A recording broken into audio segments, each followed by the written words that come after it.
The shelves are still stocked, for now, but something is breaking behind the scenes. Not in China, not in Europe, right here in America. While headlines scream about foreign threats and global wars, a silent crisis is forming at home, in the very heart of the U.S. economy. One of the largest corporations in the world has just delivered a blow that Washington never saw coming. Walmart, the retail giant that supplies food, medicine, and essentials to over 240 million Americans every week, is pulling out. Why? Tariffs, politics, and something much deeper. This isn't just about business. It's about survival. Because when Walmart leaves, the system begins to crack.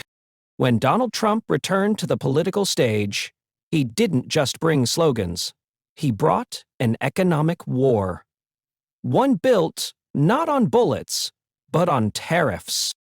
In early 2025, the administration launched a sweeping round of trade restrictions, targeting Chinese imports, Mexican goods, and even European suppliers. The goal? Rebuild American manufacturing, protect U.S. workers, assert dominance in the global supply chain. But tariffs come with a price. Every imported item becomes more expensive. Raw materials, electronics, clothing, even food. And for retailers, especially giants like Walmart, that's a direct blow to their core business model: low prices. Walmart's empire wasn't built on ideology. It was built on efficiency, sourcing cheap goods globally, selling at scale, and keeping margins razor thin. The new tariff wave shattered that model. Behind closed doors, corporate leaders warned the administration: rising costs, broken contracts, inventory chaos. But in Washington, ideology outweighed logistics. The tariffs stayed. And the cracks started to show, not in the headlines, but in supply chains, contracts, and internal forecasts. What followed next wasn't just a corporate decision. It was an economic alarm. Walmart is not just a store. It's the logistical backbone of the United States. With over 4,600 locations, 37 distribution centers, and more than 1.6 million employees, it reaches every corner of America. From rural towns to urban centers. For millions, Walmart is the only affordable access to food, medicine, diapers, batteries, and basic clothing. But what most people don't realize is how deeply Walmart is woven into the fabric of daily survival.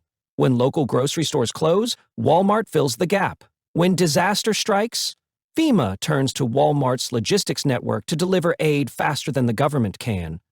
Every week, over 240 million people, nearly 3/4 of the U.S. population, walk through its doors or order online.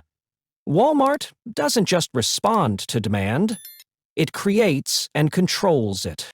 Its partnerships with global suppliers, trucking companies, and local warehouses keep prices low and delivery fast. But that system only works under one condition: predictable, low-cost imports. And once tariffs disrupted that flow, Walmart was forced into a choice: raise prices, absorb losses, or retreat. It made its decision. And now, the very foundation of American retail is beginning to shake. The first signs were subtle: a delay in shipments from Southeast Asia, sudden price spikes in canned goods, whispers of supplier contracts being quietly canceled. Inside Walmart's corporate headquarters, a storm was brewing. Tariffs had increased import costs by as much as 45% on critical inventory. Entire categories, electronics, produce, clothing, became financially unsustainable. Behind boardroom doors, spreadsheets told a story the public couldn't see. Profits were vanishing. Warehouses were overflowing with overpriced stock. Executives warned of an irreversible squeeze on operations. The government offered no relief. In fact, new tariffs were still being proposed, seen as political victories rather than economic tools. Walmart realized the math no longer worked. Holding the line on prices would lead to collapse. Passing on the costs to customers would break trust. And operating under constant policy instability was a threat no business could endure. Then came the decision: begin phasing out U.S. operations in targeted regions, close underperforming stores, halt future warehouse expansion, shift resources to markets with stable trade policy. It wasn't announced in a press conference. It didn't need to be. The impact would reveal itself, one empty shelf at a time. To most Americans, the word exit sounds dramatic: a shutdown, a bankruptcy, a sudden collapse. But corporate exits don't happen with explosions. They unfold in patterns. Walmart didn't lock its doors overnight. It simply stopped opening new ones. It stopped signing long-term leases. It pulled out of supplier agreements. It quietly laid off warehouse workers. In dozens of small towns across America, Walmart stores began cutting hours, reducing inventory, and removing departments. Pharmacy services shrank. Grocery aisles thinned out. Prices crept upward, and then the stores simply closed. No press statement, no presidential comment, just shuttered buildings, empty parking lots, and confused communities. And this is where the true impact begins.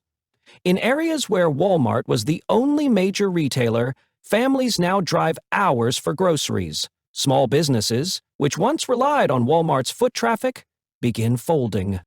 Walmart's exit isn't just a business decision. It's a signal. A signal that the largest retailer in the world no longer believes the U.S. trade environment is stable enough to operate efficiently. This isn't just about tariffs anymore. It's about trust. And when trust disappears from the system, it's not just shelves that go empty. It's the future. At first, the warnings were ignored. After all, this was America, land of abundance, not shortages. But within weeks of Walmart's pullback, patterns emerged. In low-income neighborhoods, families began reporting missing essentials: infant formula, rice, basic medicines. Prices doubled in rural towns where Walmart had closed. Delivery times for online orders stretched from days to weeks. The government was caught off guard. Local grocers couldn't fill the void. Many had already gone out of business years ago under pressure from Walmart's dominance. Now, there was no fallback. In food deserts, areas with no access to fresh groceries within a reasonable distance, the situation turned dire. Fast food became the only option. Malnutrition rates rose. Diabetic and elderly patients struggled to access their required diets.